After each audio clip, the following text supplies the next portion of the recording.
10:30 tonight, Chris. Hi, Mikel. Hello. I'm assuming you watched Tuesday night, right? Basically, what were your emotions? How did you feel going through the game? Because it was tighter than probably you expected, wasn't it? You can imagine that there was a very emotional moment in certain actions, and you are there and you are actually almost playing the game with them, but it didn't happen. And I don't know whether you saw the clip last week of Pep being asked about Squeaky bum time. Yeah. And whether what you made of that, and basically also, Squeaky bum time, was that kind of, coming to your thoughts and kind of the pressure and everything that goes with it on Sunday? When it gets really tight and when it gets emotional, in that emotion a lot of things happen. And games can become very chaotic. Things happen that normally they don't happen.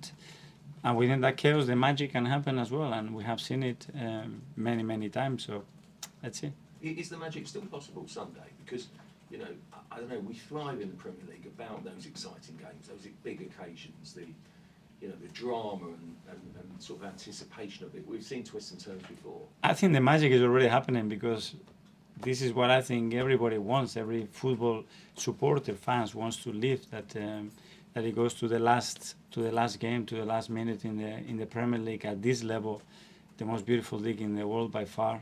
And you have two teams, and on top of that, there are other teams fighting for other things. This is what we want. That's why it's the most competitive league in the world. Thanks. Cal, 38 games of football, hundreds of minutes and thousands of individual actions, and then Son Heung-min runs through 86th minute, and that's the title there. What was your feeling in that particular moment? Is that the beauty of football? Yeah, that probably I have to pick a player in the Premier League for that moment. It probably is him, But Michael Jordan explained it many times. How many times he had the winning shot, and it was always him. And sometimes yes, but sometimes he didn't manage to do it. And this is the beauty of sport as well. So what can you do? Where did you watch that game? At home? Yeah. With the family? Mm-hmm. What was the emotion in the room? My kids running around the table and going like this. You can imagine. That's magic as well, to have the opportunity to be living there next to your families, to your colleagues, and being part of that. Because don't forget that not long ago, that was done 7, 8, 10 games ago. Were you the same? Were you head in hands running around, or just cool? I was. To be honest, I was. Thanks. Thank you. Hi, Mikel. Hello. You've been involved in these last day kind of season deciders with City. Just for us mere mortals, what's it like to be involved on the touchline? Not as a manager maybe, but as an assistant, being in that environment. Feeling privileged, and it's a great moment. You are there, and it's the unpredictability. That's what is like a drug, that you are there and you still have to earn it, and you want it so much, and it's uncertain. There's a lot of factors that can change things around very quickly, but when you manage to do it, it's just phenomenal. And you've held the Premier League title, obviously wearing blue.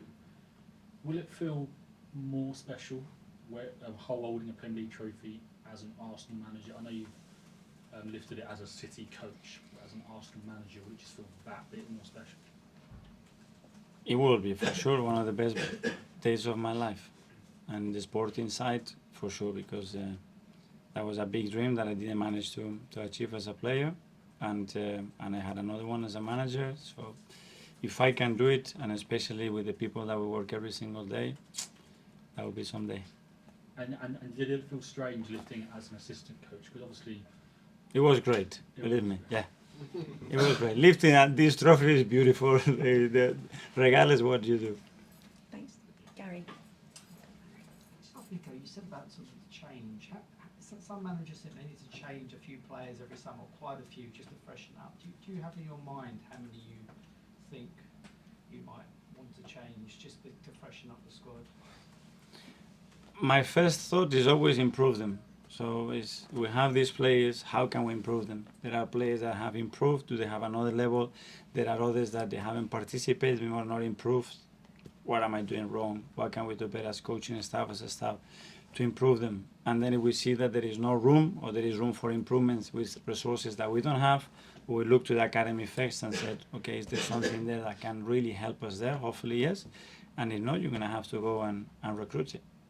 To go back to Simon's question about your contract, would you have an idea of the date you want to do? Because you're talking to players who want to come here, and you need to give the target some sort of clarity as well. So, because no one's going to want to come here if you're not here in a year's time. Believe me, any player wants to come to Arsenal, regardless it's me or somebody else. That's not an issue at all. No. Me, every time I pick up the phone, they want to come. Everybody wants to come to Arsenal. So for sure, they're not going to come because it's me. It's because it's Arsenal and what is happening here. I know you don't speak to Pep. You said don't speak to Pep, but at the end of last season, would you have met him in the pre-season at all, or in the summer holidays, and spoken about that season? And would you do the same this season, this summer? We do analysis together of the season. Yeah, we play 19 holes in golf. So the first night it was me, okay, what I did against you, and he, no, we talked on the phone, very, very normal, but it's not an analysis. We talk about other stuff, believe me. Thanks, Gary. Yeah. Hi, Mikel. Back in 2003, you, of course, were a Rangers player. And at the time, I think it was neck and neck. It went to goal difference on the final day. Yeah. And you scored the last-minute penalty. Mm-hmm. Rangers won the title. What do you remember from that day? And what could you potentially take from that experience to the final weekend this time around? One of the most beautiful days that I'd experienced as a player, for sure. And you can imagine how it was that stadium in Glasgow against your biggest rivals, and the uncertainty that, yeah, we didn't know the score. They were telling us we need one more goal. Now we are okay, we need another goal. And the 94, 96 minutes, it's a penalty, and we had to score that goal to win the title. So I looked around, nobody was picking the ball. I went and picked it up. The crowd turned around, they didn't want to watch it. I scored, and thanks God I scored, and we won the league, and it was great. Can you take anything from that kind of experience into Sunday? Yeah, there is a lot, but then at the end you have to do what you control, because again, that day we had no control whatsoever, but we got some information, and sometimes that really lifted the energy of the crowd and the team, and hopefully that's the case, and that's the way we can use it. Throughout this season, you've often mentioned about the impact of togetherness, family, and everyone obviously being together. Is there any particular moment in your playing career which has stuck by you, where you've been impacted in such a way where you think togetherness and family and that kind of aspect is so important in terms of the footballing aspect? Yeah, I think in team sport it's the first thing that you have to achieve as a team, as a club. I experienced it with different managers. Talking about Damien Boyce, I think he was a master of that. As a foreign player, you come in a country, you don't need anybody, you don't know the manager, you don't know the language. So to feel welcome, to feel at home, to feel protected, to feel loved, to feel that you have a group of players, staff, that they are there for you is extremely important. And we have built that here for sure, and that's why it's a joy to work with them. Thanks, Ethan. Yeah, Mikel, just following on from that, actually, what kind of things have you done for the players to make them feel at home and to build that team spirit? We have done. It's a lot of people, a lot of staff involved there. It starts from upstairs as well, how we make the first approach and how we treat people, how the families are involved in everything that we do, and having that support from them as well to acknowledge the importance of it, and then it starts to happen naturally. You need good people, that's for sure. If you have good people, at the end, good things are going to happen, and a good atmosphere and vibe is going to be around the place. And just going back to 2019, you're obviously on the winning side over Liverpool. We beat Liverpool by a point. City won the league. If it doesn't work out this weekend, could you take some heart from Liverpool's experience because they came back the next season to win the title?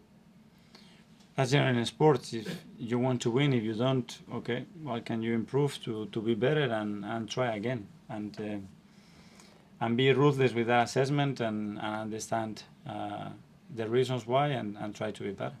Thanks, John. Mikel, you said you could envisage yourself lifting the trophy, and it will either happen on Sunday or it won't. But in this weird season, there's another scenario where sometime down the line, Manchester City suddenly get struck off.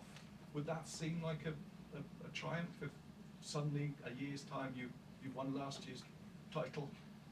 Sorry, can you repeat the If question? Manchester City just get their trophies taken off for 115 offences or whatever, Yeah. and it's looking like it would be a year. Would that still? Would you? This be something? I want to celebrate? win it on the pitch with the merits that we've done on that field. That's for sure. I mean, because obviously you're in both camps. These are your achievements as well at City that are under threat, aren't I think our achievement has to be that that we have merit more than anybody else to win this Premier League, and that will be the fulfilling aspect, really. they? Thank You you. prefer it if it was settled 100% on the pitch. Yes, 100%. Yeah. Thanks, Nick.